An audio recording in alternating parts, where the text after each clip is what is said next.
میری بیوی بیٹی کو جنم دیتے ہی فوت ہو گئی، مگر مرنے سے پہلے ڈاکٹرز کو کہہ گئی کہ میری بیٹی یتیم خانے میں دے دینا، مگر میرے شوہر کے حوالے مت کرنا۔ میں حیران تھا کہ میری بیوی نے ایسا کیوں کہا ہے، جبکہ مجھے تو بیٹی کی بہت چاہت تھی۔ ہسپتال والوں نے مجھے بیٹی دینے سے انکار کر دیا۔ میں زبردستی بیٹی کو اٹھا کر گھر بھاگ گیا اور سب سے چھپ کر اسے پالنے لگا۔ جب بیٹی جوان ہوئی تو ایک روز اس کی طبیعت خراب ہو گئی۔ میں اسے ڈاکٹر کے پاس لے گیا، مگر جو بات ڈاکٹر نے مجھے بتائی، میری تو روح فنا ہو گئی۔ دل کرتا زمین پھٹے اور میں دفن ہو جاؤں، کیونکہ میرا نام دلاور ہے۔ میں اپنے والدین کا سب سے بڑا بیٹا ہوں، اور میں نے سنا تھا کہ پہلا بچہ ماں باپ کا لاڈ ہوتا ہے، لاڈلا ہوا کرتا ہے، اور میں اس بات کو نہیں مانتا تھا، کیونکہ مجھے تو میرے ماں باپ نے بس بچے سنبھالنے کے لیے پیدا کیا تھا۔ 8 سال کی عمر میں اماں نے چھوٹے بہن بھائیوں کو میرے حوالے کر دیا۔ ابا اپنے کاروبار میں مصروف رہتے اور اماں اپنے کاموں میں، جو ہمیشہ گھر سے باہر ان کے مائکے میں ہی ہوتے تھے۔ جب سے میں نے ہوش سنبھالا تھا، روز اماں کو گھر سے باہر جاتے ہی دیکھا تھا، اور اس بات پر ہر روز میرے ماں باپ کی لڑائی بھی ہوتی تھی۔ ہم 3 بھائیوں کی ایک ہی بہن تھی، جو جب سے پیدا ہوئی تھی تب سے بہت کمزور تھی، اور 6 سال کی عمر میں نمونیا کی وجہ سے وہ اس دنیا سے چلی گئی، اور میں بہت رویا تھا۔ میری ماں کی شادی زیادہ عمر کے شخص سے ہو گئی تھی، جس کو کبھی انہوں نے قبول نہیں کیا تھا، اور وہ سب کا بدلہ ہم سے لیا کرتی تھی، کبھی گھر کی طرف دھیان نہیں دیا تھا۔ ماں کو دیکھ دیکھ کر مجھے عورت ذات سے ہی نفرت ہو چکی تھی۔ اور پھر ایک رات ابا نے پہلی بار اماں کو بہت مارا تھا کہ وہ اپنے ماضی کو چھوڑ کیوں نہیں دیتی، پر اماں چپ چاپ بت بنی مار کھاتی رہی۔ اماں جس بیلٹ سے ہمیں مارتی تھی، آج ابا نے ان کو اسی بیلٹ سے مارا تھا، پر وہ آگے سے بالکل خاموش اور مسکرا رہی تھی، اور ابا سے کہہ رہی تھی کہ میں تو اسی دن مر گئی تھی جب آپ جیسے شخص سے میری شادی ہوئی تھی، اور میرے ماں باپ نے دولت کی خاطر اپنی بیٹی کی قربانی دے دی تھی۔ میرے ماں باپ نے یہ بھی نہیں سوچا کہ ایک لڑکی جس نے ساری عمر ایک انسان کے ساتھ رہنا ہوتا ہے، وہی اس کا پسند کا نہیں، تو میں کیوں خیال کروں؟ اس کی اولاد بھی تو کل کو حیوان ہی بنانا ہے۔ اور ابا نے کہا کہ مجھے تجھ جیسی عورت نہیں چاہیے، جسے نہ شوہر کی فکر ہے نہ اولاد کی۔ آج تمہاری وجہ سے میری بیٹی مر گئی ہے۔ تم نے میرا گھر، میرے بچے، سب کچھ تباہ کر کے رکھ دیا۔ کس بات کا بدلہ لیا تم نے مجھ سے؟ تم نے جتنے پیسے کہے میں نے تمہارے ہاتھ پر رکھ دیے، لیکن میرے بچوں کے ساتھ کیا کیا تم نے؟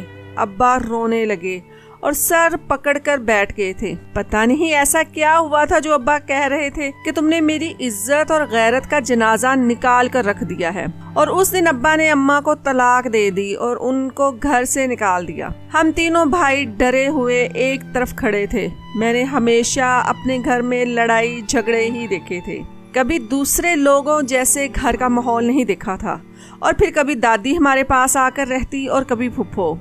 زندگی ایسے ہی گزر رہی تھی، اور وقت گزرتا گیا۔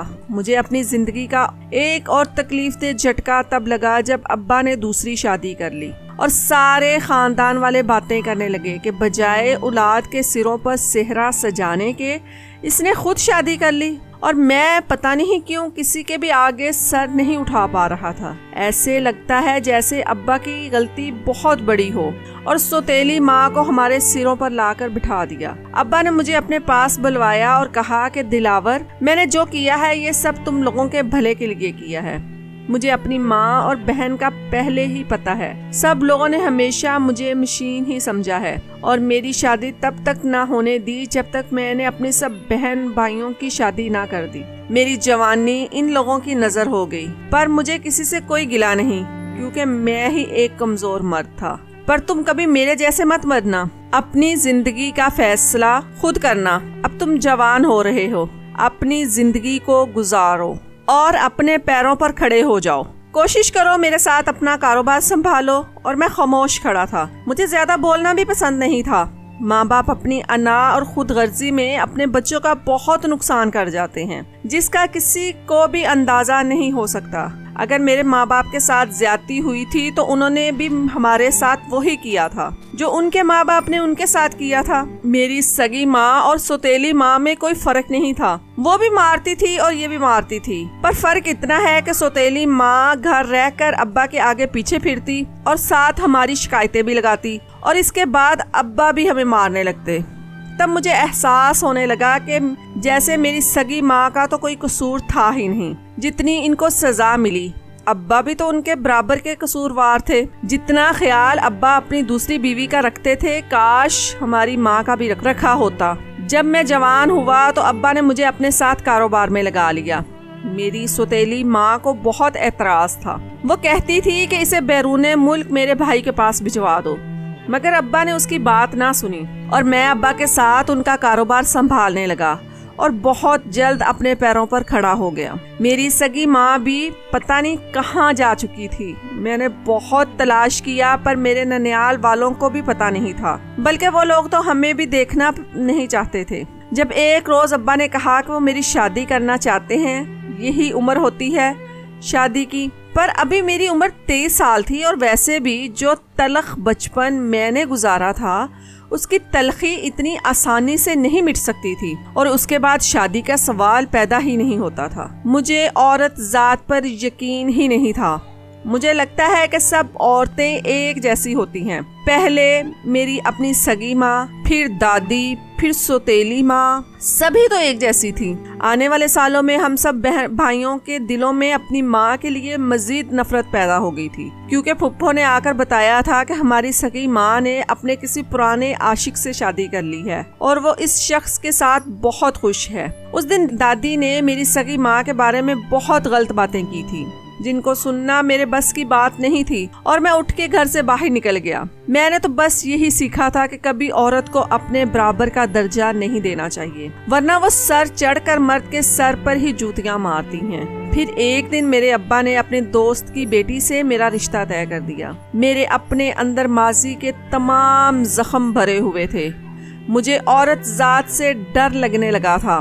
میں نے ابا کو رشتے کے لیے صاف منع کر دیا اور ان کو بتایا کہ میں زندگی بھر شادی نہیں کرنا چاہتا۔ ابا نے پوچھا کسی اور لڑکی کو پسند کرتے ہو تو بتا دو، مجھے کوئی اعتراض نہیں ہوگا، اور میں نے انہیں یقین دلایا کہ ایسی کوئی بات نہیں، بس اماں نے ہمارے ساتھ جو کچھ کیا ہے میں بھلا نہیں پا رہا۔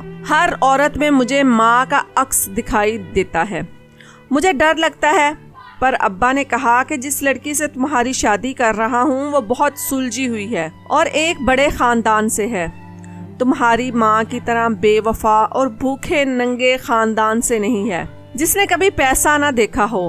اور میں ابا کے چہرے کی طرف دیکھ رہا تھا اور دل ایک بار پھر مجھ سے کہہ رہا تھا کہ ابا بے قصور تھا، جو اماں نے اپنے گھر کو نہیں دیکھا اور پھر ابا نے میری شادی کر دی۔ میں بہت چپ چاپ اور اداس تھا، مجھے لگتا تھا کہ میری بیوی بھی کسی کو پسند کرتی ہوگی اور اس کے گھر والوں نے زبردستی اس کی میرے ساتھ شادی کرتی ہوگی، اور پھر وہ میرے ساتھ وہی کرے گی جو میری ماں نے میرے باپ کے ساتھ کی۔ پھپھو نے بھی اپنا گھر نہیں بسایا تھا، کب سے روٹ کر مائکے آ کر بیٹھی تھی۔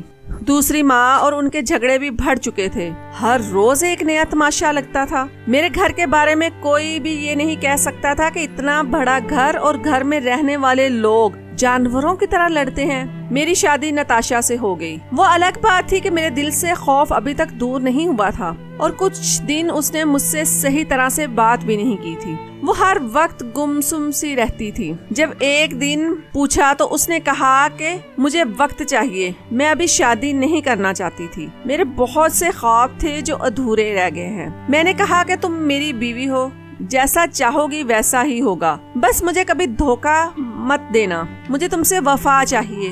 اور وہ چپ ہو گئی۔ اس کی خاموشی مجھے کسی شک میں ڈال رہی تھی۔ شادی کو 3 ماہ ہو گئے تھے، پر اس کا لہجہ ابھی تک اکھڑا اکھڑا ہی تھا، اور میں یہی سوچا کرتا تھا کہ ایک لڑکی کو اپنا گھر چھوڑ کر آنا کون سا آسان ہوتا ہے۔ پھر اچانک سے وہ میرے آگے پیچھے گھومتی، میری ایک آواز پر دوڑی چلی آتی، اور میں تب بھی اس کی مکاری نہ سمجھ سکا۔ مجھے لگا کہ وہ ایک اچھی اور نیک بیوی ہے، ابھی تک اس نے مجھ سے لڑائی جھگڑا نہیں کیا تھا۔ وہ میرے لیے اپنے ہاتھوں سے کھانا بناتی، حالانکہ گھر میں نوکر بھی تھے، پر پھر بھی وہ کھانا خود ہی بنایا کرتا اور کھانا کھا کر میں بہت گہری نیند سو جاتا۔ پر اب میری طبیعت بوجھل سی رہنے لگی۔ جب ایک دن اپنے دوست کے ساتھ ڈاکٹر کے پاس گیا، کیونکہ میں کاروبار کی طرف بھی دھیان نہیں دے پا رہا تھا اور میری بیوی ہر وقت بن سور کے گھومتی رہتی۔ ہماری شادی کو 6 ماہ ہونے والے تھے جب ایک دن میری بیوی نے کہا کہ آپ باپ بننے والے ہیں،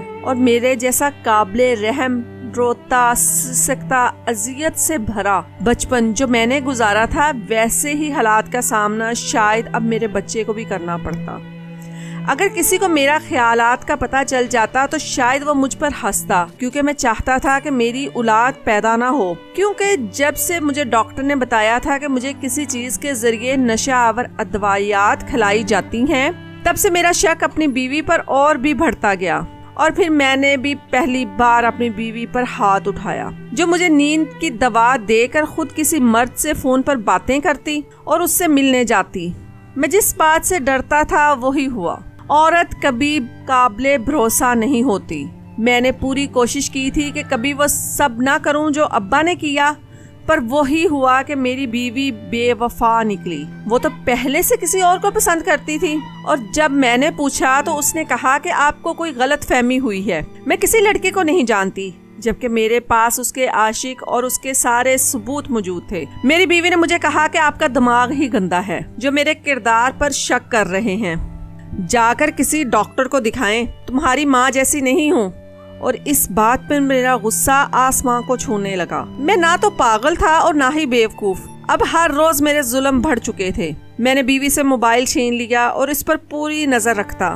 مجھے اپنی زندگی سے نفرت ہونے لگی تھی۔ کبھی میرا دل کرتا کہ میں مر جاؤں، میری زندگی ایک مذاق بن کر رہ گئی۔ اور ابا سے جب کہا کہ آپ سے کہا تھا کہ مجھے عورت ذات سے ڈر لگتا ہے، آپ نے میرا یقین نہیں کیا۔ میری بیوی کی شادی تو زبردستی مجھ سے کی گئی، پر ابا نے کہا کہ تمہیں وہم کی بیماری ہے۔ مگر اب میں نے سوچ لیا تھا کہ میں اپنی بیوی کو چھوڑ دوں گا۔ آج ایک بچہ پیدا ہو رہا ہے، کل کو مزید پیدا ہوں گے، اور باقیوں کی زندگی ویسی ہی ہوگی جیسی کہ میری۔ پر میرے ایک دوست نے کہا کہ اس بچے کا کیا قصور ہے، اس کی زندگی مت برباد کرو۔ پر میری بیوی ہر بار مجھے غصہ دلاتی، میں غصے سے پاگل ہونے لگتا۔ جب ایک دن میری بیوی نے ایک بچی کو جنم دیا، مگر میری بیوی اس کو پیدا کرتے وقت اپنی جان سے ہاتھ دھو بیٹھی تھی۔ کیس زیادہ پیچیدہ ہو گیا تھا، مگر مرنے سے پہلے اس نے ڈاکٹر سے کہا کہ میری بیٹی یتیم خانے میں دے دینا، پر میرے شوہر کو کبھی مت دینا۔ میں نے بیٹی کو دیکھا تو وہ چاند کا ٹکڑا تھی۔ مجھے ایک ہی پل میں اس سے محبت ہو گئی۔ میں اپنی بیوی سے معافی مانگنا چاہتا تھا۔ میں ایک ایسا انسان نہیں تھا، پر وہ جان بوجھ کر مجھے غصہ دلاتی تھی، جس سے میرا ہاتھ اٹھ جایا کرتا تھا۔ کوئی بھی مرد ایک عورت کی بے وفائی برداشت نہیں کر سکتا۔ وہ تو پھر میری بیوی تھی، میرے ساتھ دھوکہ کر رہی تھی، مجھے کھانے میں نیند کی دوا ملا کر کھلاتی رہتی تھی۔ میں رو رہا تھا اور ڈاکٹر مجھے میری بیٹی نہیں دے رہے تھے۔ تبھی میں زبردستی بیٹی کو اٹھا کر ہسپتال سے بھاگ آیا۔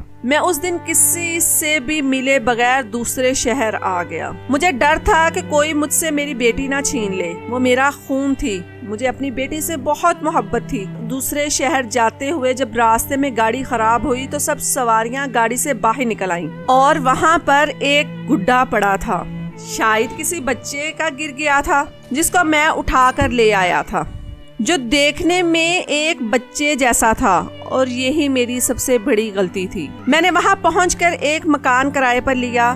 میرے پاس اچھے خاصے پیسے بھی تھے۔ کچھ سال کے لیے ایک بوڑھی عورت اپنی بیٹی کے لیے رکھ لی، جو ہر وقت اس کا خیال رکھتی، اور جب میری بیٹی 3 سال کی ہوئی تو اس بوڑھی عورت کی موت ہو گئی، اور میں خود اکیلے اپنی بیٹی کو سنبھالتا، اسے گھر کے اندر ہی رکھتا۔ جب اسکول جانے کی عمر ہوئی تو اسے خود گھر پر ہی پڑھاتا تھا۔ باہر کی دنیا میں نے اسے نہیں دکھائی تھی، وہ بس گھر میں اس گڈے کے ساتھ کھیلتی رہتی۔ مجھے اپنی بیٹی سے بہت محبت تھی، اور میں نہیں چاہتا تھا کہ میری بیٹی کبھی مجھے چھوڑ کر اس بے رحم دنیا کا حصہ بنے۔ شاید لوگ مجھے نفسیاتی مریض سمجھیں، پر تب میں ایسا ہی تھا۔ اب جیسے جیسے وہ بڑی ہو رہی تھی، میرے اندر کا خوف بھی بڑھتا جا رہا تھا، اور پھر ایک دن میں نے اس کی شادی اس گڈے سے کر دی۔ میری بیٹی کو بھی اتنی سمجھ نہیں تھی۔ میرے جیسے ظالم باپ شاید کہیں نہیں ہوگا جس نے بیٹی کو ہمیشہ اپنی آنکھوں کے سامنے رکھنے کے لیے ایک بے جان گڈے سے اس کی شادی کر دی۔ تب میری بیٹی کی عمر 15 سال تھی۔ مجھے اس شہر میں ملازمت بھی مل گئی تھی۔ اب میں کام سے گھر آتا تو گھر کے سارے کام ہوئے ہوتے تھے اور کھانا بھی بنا ہوتا اور میری بیٹی اندر بیٹھی گڈے کے ساتھ باتیں کر رہی ہوتی۔ مجھے اپنی بیٹی پر ترس بھی آتا تھا جس کو میں نے اس گھر میں قید کر کے رکھا ہوا تھا۔ میری بیٹی کو تو ابھی شادی کا مطلب بھی نہیں پتا تھا۔ اس کے کمرے سے رات کو ہنسنے کی آوازیں آتی اور صبح کو اٹھنے سے پہلے ناشتہ بھی بنا ہوتا اور پورا گھر بھی صاف ہوتا۔ مجھے بہت خوشی ہوتی کہ میری بیٹی نے پورا گھر سنبھال لیا ہے۔ میرے کئی دوستوں نے کہا تھا کہ میں شادی کر لوں۔ اگر میری زندگی میں میری بیٹی نہ ہوتی تو میں کب کا خود کو ختم کر چکا ہوتا۔ مجھے اپنے بھائیوں کی کوئی پرواہ نہ تھی۔ سبھی اپنی زندگیوں میں مصروف تھے۔ میں کہاں تھا، کس شہر میں تھا، کسی کو میرے بارے میں کچھ بھی نہیں معلوم تھا اور میں بہت خوش تھا اپنی بیٹی کے ساتھ۔ جب ایک دن دیکھا کہ میری بیٹی بہت سارا کھانا لے کر اپنے کمرے میں جا رہی تھی، میں نے پوچھا تو کہنے لگی کہ بابا میں اور میرے گڈے نے کھانا کھانا ہے۔ اس دن مجھے ایسا لگا کہ جیسے کچھ غلط ہونے والا ہے اور تھوڑی دیر بعد وہ کمرے سے باہر نکلی تو سارا کھانا کھا چکی تھی۔ اس روز مجھے خود پر بہت غصہ آیا۔ جو کچھ میری زندگی میں ہوا اس سب میں میری بیٹی کا کیا قصور تھا؟ مجھے ایسے اپنی بیٹی کو چھپا کر نہیں رکھنا چاہیے تھا۔ تبھی ایک دن میری بیٹی رونے لگی۔ اس کے پیٹ میں درد تھا۔ جیسے ہی ڈاکٹر کے پاس لے کر گیا تو اس نے میرے قدموں کے نیچے سے زمین چھین لی۔ ڈاکٹر نے کہا کہ میری بیٹی ماں بننے والی ہے اور میں نے ڈاکٹر کا گریبان پکڑ لیا۔ وہ میری معصوم بچی پر الزام لگا رہا تھا۔ ڈاکٹر نے کہا کہ اگر نہیں یقین تو کسی اور کے پاس بھی آپ جا سکتے ہیں، اور میں اپنی بیٹی کو لے کر مزید 2 ڈاکٹروں کے پاس گیا۔ سبھی نے یہی کہا اور میں روتا ہوا گھر آ گیا، جبکہ میری بیٹی مسکرا رہی تھی اور خود سے باتیں کر رہی تھی۔ مجھے غصہ بھی آنے لگا اور کئی وسوسے میرے ذہن میں آنے لگے کہ کہیں میرے گھر سے جانے کے بعد کوئی گھر تو نہیں آتا۔ اپنی بیٹی کو گھر چھوڑا اور اپنے ایک دوست کے پاس پہنچا۔ وہ میرا واحد ہی دوست ہے جو میرے بارے میں سب کچھ جانتا ہے۔ میں نے اسے ساری بات بتائی۔ تب وہ کچھ پریشان ہو گیا اور مجھے لے کر اپنے بابا کے پاس گیا جو ایک پیر تھے، اور تھوڑی دیر بعد وہ پیر سائیں بولے کہ تم نے بہت بڑی غلطی کر دی ہے۔ میں تمہیں بتا نہیں سکتا، اگر بتایا تو تمہاری بیٹی کی جان بھی جا سکتی ہے۔ جیسے ہی چاند کی پہلی اتوار آئے اپنے گھر کے سبھی دروازے بند کر لینا اور ہم تمہارے گھر مہمان بن کر آئیں گے۔ اور کچھ سامان بتایا جسے میں جاتے وقت لے گیا تھا۔ میرا ہر دن کانٹوں پر گزر رہا تھا اور میری بیٹی کے کمرے سے ہنسنے کی آوازیں آتی تھی۔ میں تو سمجھا کرتا تھا کہ میری بیٹی کو کوئی ذہنی مسئلہ ہے۔ میں کچن میں گیا تو برتن اور پورا کچن بالکل صاف تھا اور میری بیٹی بھی سو رہی تھی۔ اتنی جلدی کوئی کام نہیں کر سکتا اور کھانا بھی خود بن جاتا، جبکہ میری بیٹی کو تو ابھی چائے بنانا بھی نہیں آتی تھی اور گھر میں گوشت کی بدبو پھیلتی جا رہی تھی اور گھر کے پودے بھی سوکھ چکے تھے۔ میں بہت پریشان تھا۔ میں بہت بد نصیب انسان تھا اور اپنی قسمت پر ماتم کر رہا تھا جب میری بیٹی میرے پاس آ کر بیٹھ گئی اور کہنے لگی کہ بابا پرسوں آپ مجھے چھوڑ کر کہاں گئے تھے؟ میں نے کہا کہ بس اپنے ایک دوست سے ملنے گیا تھا۔ اس کی بیوی کی طبیعت خراب تھی اور تبھی دروازے پر دستک ہوئی اور میں نے جا کر دروازہ کھولا۔ سامنے میرا دوست اور اس کا بابا جو کہ ایک پیر تھے، ساتھ ان کے 2 خادم بھی تھے۔ وہ گھر کے اندر داخل ہوئے اور اسی وقت گھر کے دروازے بند ہو گئے۔ میری بیٹی نے پوچھا یہ کون لوگ ہیں؟ اس کا رنگ سیاہ ہو چکا تھا۔ میں نے کہا کہ یہ سب میرے مہمان ہیں۔ وہ گھبرائی سی واپس جانے لگی تو اس کے پیروں کو اچانک سے زنجیروں نے جکڑ لیا اور وہ چلانے لگی، بابا مجھے بچا لیں۔ تبھی پیر سائیں کے خادم جلدی جلدی پورے گھر میں ایک عجیب قسم کی مٹ پھینکنے لگے اور پانی کا چھڑکاؤ کرنے لگے۔ میری بیٹی کی حالت خراب ہو رہی تھی، مگر پیر صاحب آگ جلا کر اس میں میری بیٹی کے سبھی کھلونے اور اس کی استعمال کی سبھی چیزوں کو آگ میں پھینک رہے تھے۔ اور جیسے ہی گڈا آگ میں پھینکنے لگے تبھی میری بیٹی نے چیخو پکار شروع کر دی۔ وہ آواز میری بیٹی کی نہیں تھی، وہ تو کسی مرد کی تھی اور آہستہ آہستہ ہر طرف دھواں پھیل رہا تھا۔ میری بیٹی رونے لگی جب پیر سائی نے کہا اس بچی کا پیچھا چھوڑ دو، اس کے جسم سے نکل جاؤ۔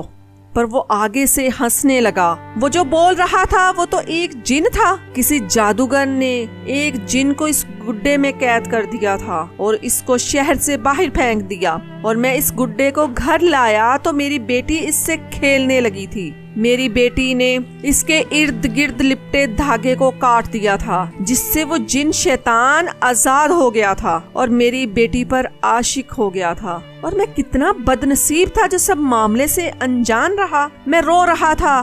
میری بیٹی بے ہوش ہو چکی تھی۔ پیر سائیں اس شیطان جن سے میری بیٹی کو آزاد کروا چکے تھے، اور میں اپنی بیٹی کو لے کر اسلام آباد چلا گیا۔ وہاں جا کر کچھ ماہ اس کا علاج چلتا رہا۔ وہ حاملہ نہیں تھی۔ یہ سب اسی شیطانی عمل کی وجہ سے ہو رہا تھا۔ اور پھر جب میری بیٹی ٹھیک ہوئی تو میں نے اس کی شادی اپنے دوست کے بیٹے سے کر دی۔ میری بیٹی کو کچھ بھی یاد نہیں تھا۔ اب وہ اپنے شوہر کے ساتھ بہت خوش ہے، اور میرا داماد ادریس میرے ساتھ رہتا ہے۔ میرے دوست کا بہت احسان تھا مجھ پر، جو اس نے میری خواہش کا احترام کیا۔ پورے 8 سال میں نے اذیت میں گزارے تھے۔ آج میری بیٹی کے 2 بچے ہیں، جو اسکول سے آتے ہی گھر میں نانا ابو کی آوازیں آنے لگتی ہیں۔ میں دونوں بچوں کو اپنی گود میں اٹھا لیتا ہوں۔ آج میں اپنی زندگی سے بہت خوش ہوں۔